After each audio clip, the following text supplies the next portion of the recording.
Eh bien bonjour, on est dimanche d'après, dimanche de la semaine suivante. Évidemment, je tourne la vidéo dans la foulée, donc vous, vous doutez bien que c'est le même jour pour moi, mais c'est pas grave et je continue la petite route du comment je réagis à des situations qui me mettent à mal, qui me contredisent, qui me contrarient, qui me blessent. Et pour lequel je suis prise pour cible si je suis agressée ou si j'ai une situation qui est extrêmement inconfortable, où je sens que la personne va me prendre à témoin pour me juger ou me condamner ou me critiquer ou me blesser. Peu importe la situation, c'est pas très important en soi. Chacun y trouvera un exemple personnel. Voilà, encore une fois, quel que soit le contexte, c'est pas tant ça qui est le plus important, et bien sûr que ça a de l'importance pour nous, sinon on n'aurait pas à essayer de comprendre pourquoi on vit ça, ou de ne pas le comprendre, en tout cas de le traverser, mais ça n'a du sens que pour nous, donc à quoi bon forcément donner un exemple particulier. Et encore une fois, un exemple, je trouve que ça va être très limitant, et tout le monde ne va pas s'identifier à ce type d'exemple, donc j'en donne pas en particulier, mais voilà, comprenez juste le contexte par rapport à la vidéo précédente. C'est exactement ça. Et du coup, il peut y avoir des moments alors, c'est pas celle-ci que je voulais montrer, mais c'est pas grave. Alors, du coup, je repars dans mes fiches. C'était une fleur qui lui ressemble, mais qui n'a rien à voir. C'est Cherry Plum, et je ne la trouve pas, évidemment. Donc, je vous la montrerai peut-être pas. Voilà, je ne sais pas où elle est. Cherry Plum, c'est la fleur de la personne qui va avoir tendance à réagir avec impulsivité. Donc, on a vu aussi impatience la semaine dernière. Mais là, on est plus sur de l'impulsivité qui va nous faire littéralement péter les plombs. Hein. C'est-à-dire que là, elle est là. On n'est plus dans cette capacité de se contrôler, c'est-à-dire que ça nous fait tellement sortir de négon, ça nous rend dingue, on a l'impression qu'on va rentrer dans l'art, on va rentrer dans le chou de la personne, ou on va l'appeler tout de suite, ou si elle est présente, on va être carrément là, presque vouloir soit dire des mots qui dépassent notre pensée, soit carrément en venir aux mains. Hein, voilà, dans ces moments-là, on n'est plus en capacité de raisonnement avec lucidité, avec froideur, avec distance aussi, parce que c'est une fleur qui s'appelle la peur, enfin une fleur qui appartient au groupe émotionnel, donc au groupe de sentiments de la peur, et là on est vraiment dans l'incontrôle et qui nous fait presque disjoncter, et donc là on n'est plus en mesure de rien finalement, c'est tellement réactionnel d'une grande force qu'on peut aussi même arriver à se blesser, parce que même si la personne n'est pas en face de nous, par réaction de peur intense, qui est tellement exacerbée, on peut aussi en venir à se faire du mal. C'est arrivé, vous avez déjà entendu des choses comme ça, ou ça vous est peut-être déjà arrivé vous-même, d'avoir des personnes qui vont même se violenter à se donner des gifles, ou donner des coups de poing dans un mur, dans une table, peu importe.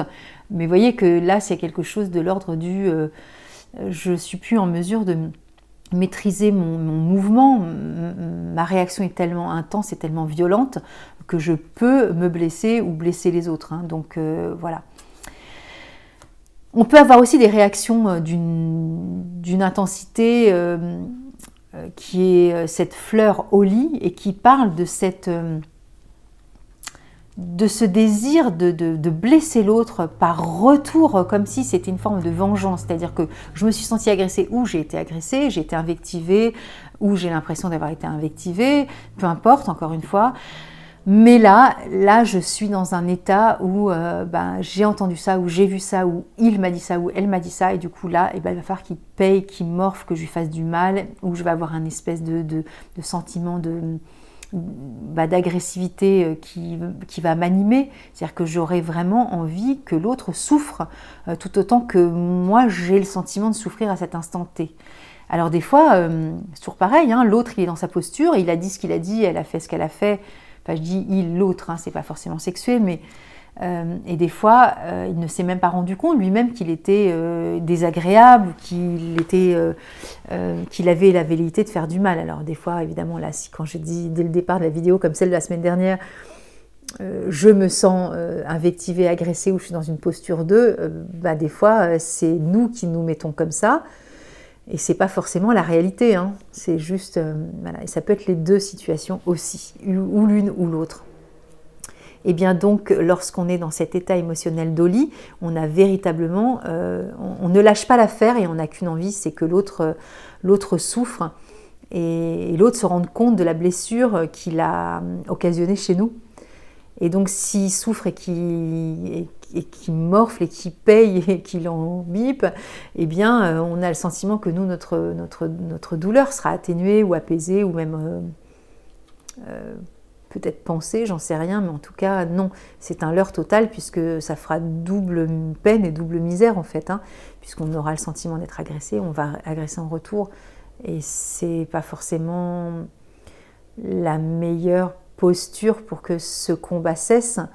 Alors, est-ce que c'est forcément Centauri, comme je disais la semaine dernière, courber les chines et faire plaisir à l'autre et dire ok, t'as raison, et voilà, je vais pas dire non pour pas le blesser, alors que des fois j'en pense pas moins, mais je vais quand même dire oui.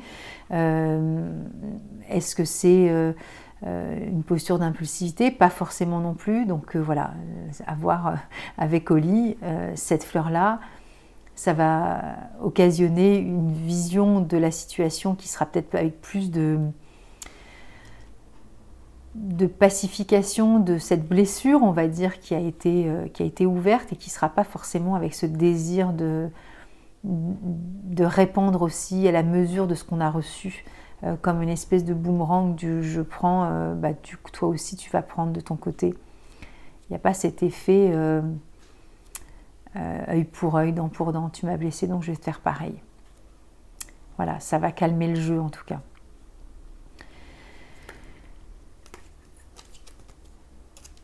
Quelquefois, on peut avoir des réactions extrêmement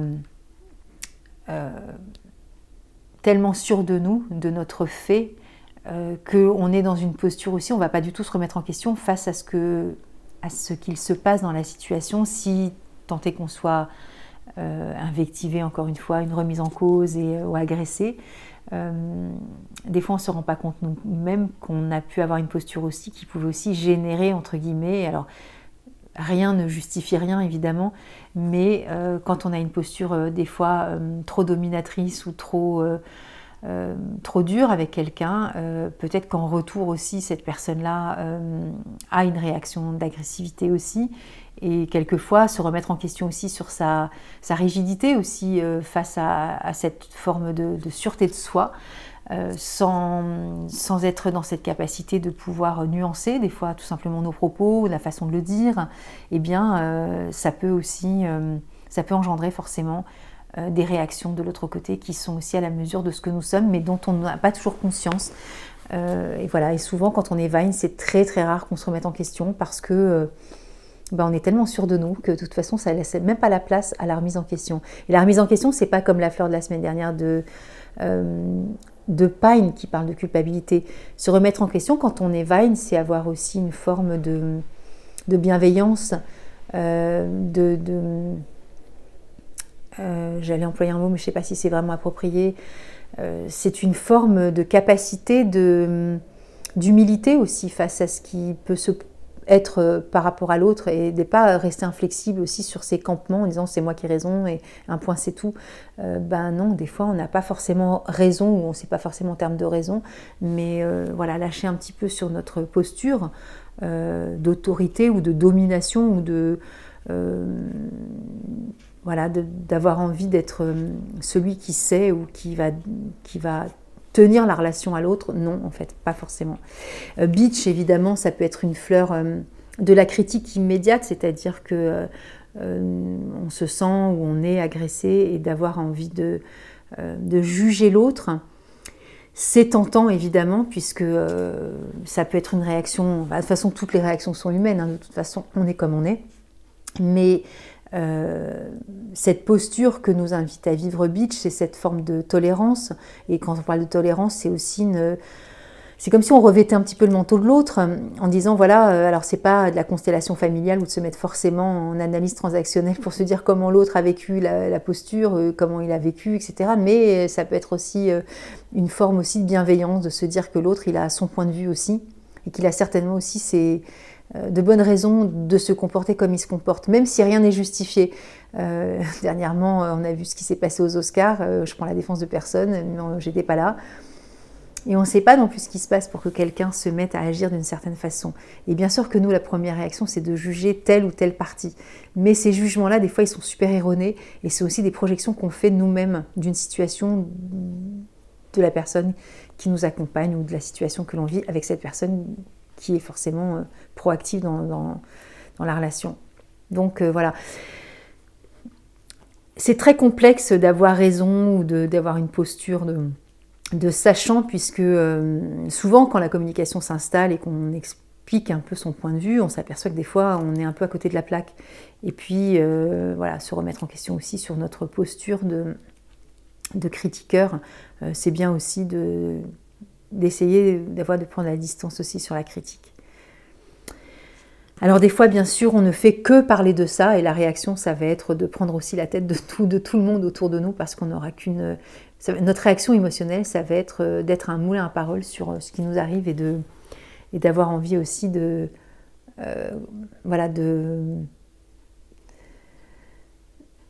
laisser la place à cette histoire au point d'avoir aussi envie d'en parler à tout le monde et d'être le point central de la conversation de tous, parce que notre réaction, c'est d'avoir envie d'en parler, et de ne parler que de ça, et d'être qu'un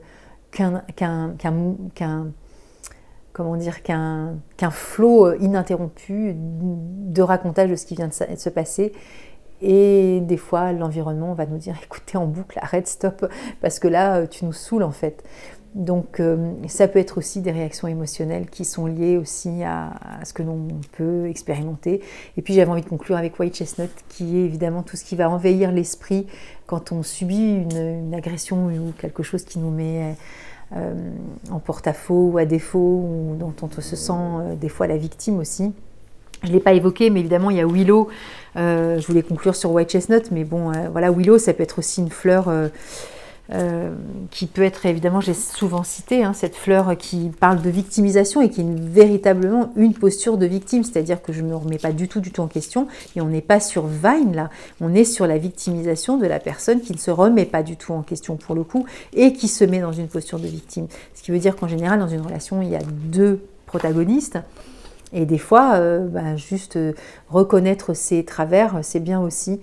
Et ça nous sort aussi même si on n'a pas à se remettre en question à proprement parler, être dans une posture de victime ne nous fait pas grandir non plus de la relation. En fait, si l'autre nous met dans une posture de victime où nous sommes véritablement victimes de la situation ou du comportement de l'autre, le fait d'être dans cette posture ne nous fait pas évoluer finalement, parce que de se condamner soi-même en se mettant une étiquette de victime, alors des fois c'est aidant dans certaines situations, mais des fois c'est des stades de l'évolution, de la compréhension de qui nous sommes, mais on peut ne pas passer toute notre vie non plus en étant stigmatisé, victime en fait. On peut être victime d'une situation sans forcément avoir une posture de victime, ce qui est bien différent en fait. Et donc pour White Chestnut, la fleur que je voulais prendre à la fin, la conclure, c'était, voilà, c'est toutes les films, comme j'avais ponctué la dernière vidéo en disant que des fois on se raconte des histoires et on va réalimenter aussi l'une ou l'autre ou plusieurs émotions ensemble en se refaisant le scénario du... j'ai pas, il a dit, elle a fait, oui mais si, oui mais là, oui mais alors, oui mais quand même, oui mais enfin bon, oui mais alors c'était pas ça, et si j'avais, ouais mais stop en fait, parce qu'on est tout seul dans notre tête et ça sert à rien, du coup ça va probablement, ou peut-être occasionner des insomnies, et pourquoi pas déclencher des maladies, parce que vous savez que voilà, tout ce que je viens d'évoquer sur la vidéo dernière et celle-ci, eh bien tout ça c'est en lien aussi avec des fois des maux de gorge, des incapacités à pouvoir être détendu, être bien avec soi et donc avec les autres. On peut déclencher, je ne sais pas, des erreurs d'estomac, des troubles gastriques, intestinaux, voilà, et du coup, si on peut prendre soin de nos émotions dans ces moments-là, et c'est super désagréable de se remettre en question, mais je pense que c'est peut-être la meilleure chose que l'on puisse faire finalement. Alors, et c'est pas à remettre en question, c'est pas encore une fois ni se dévaloriser, ni ne pas se faire confiance, ni c'est tout ça, mais c'est en équilibre en fait. Hein. Et que si tout ce que je viens de citer de la dernière vidéo et celle-ci est à sa place, est valable, est justifié, justifiable et c'est ok, et ben c'est comme ça, voilà. Par contre, si ça perdure, que ça prend du temps, ça prend de la place et que ça évite, en tout cas, et c'est pour ça ma posture de victime. Donc j'ai pas fini la vidéo du tout. Si ça justifie chez moi autre chose sous-jacent pour justifier que comme je suis victime, je ne peux pas avancer dans tel et tel domaine de ma vie, ou je peux pas faire ça parce que voilà ce que je vis, ben en fait ça n'appartient qu'à moi cette histoire-là. Et c'est moi dont j'ai la responsabilité de ma posture en fait. C'est ça aussi quand on parle de Willow. C'est pas que de la situation, c'est vraiment une posture. Et la posture, eh ben, en fait, je peux être responsable de ce qui se passe. Et par rapport aux fleurs de bac, eh ben, quand on vit des émotions, on en est souvent le jeu de ces émotions-là. Et on est tous pareils. On est non seulement traversés, mais on est englués dans l'émotion. Et dans l'émotion positive, tout autant que la limite de cette émotion-là. Et la limite, c'est tout ce que j'ai cité auparavant et qui, des fois, nous dessert. Mais encore une fois, est-ce que c'est pas un cadeau de la vie d'être desservi par nos émotions pour que, justement, on puisse aussi se rendre compte qu'il y a des certaines limites aux émotions. C'est que quand c'est en état d'équilibre, c'est OK. Et que quand ça dépasse le seuil de l'équilibre, bah c'est là où justement on se flingue en fait. Et on se flingue de l'intérieur, dans notre cerveau, dans notre façon d'agir, dans notre façon de voir nos proches, les autres, la vie, la terre, la société, le ceci, le cela, le truc, le machin, le chouette. Et ben oui, ok, mais bon. Est-ce que ça me fait avancer véritablement? Je ne sais pas. Je vous laisse entre les mains la conclusion. Chacun y tirera le fil de ce qu'il a envie de tirer parce que je ne suis pas là pour faire des leçons. J'en sais rien moi-même. Je suis aussi moi-même sous le joug de mes propres émotions en fonction des situations. J'évolue comme tout le monde. J'apprends à accepter, à aimer, à partager, à comprendre, à me transformer, à régresser aussi par moments et de se dire « Oh là là, t'en es encore là ». Eh bien oui, c'est la vie et c'est le jeu aussi de la vie. On est là aussi pour expérimenter, apprendre, comprendre et tendre vers le meilleur, mais le meilleur de nous-mêmes. C'est-à-dire que c'est un gabarit qui nous est tout à fait propre. Hein. Ce n'est pas un meilleur en comparaison d'eux ou d'être... voilà, louable ou je ne sais quoi, c'est juste, voilà, c'est notre marmelade intérieure et personnelle. Voilà, voilà. Eh bien, à dimanche prochain et bonne semaine.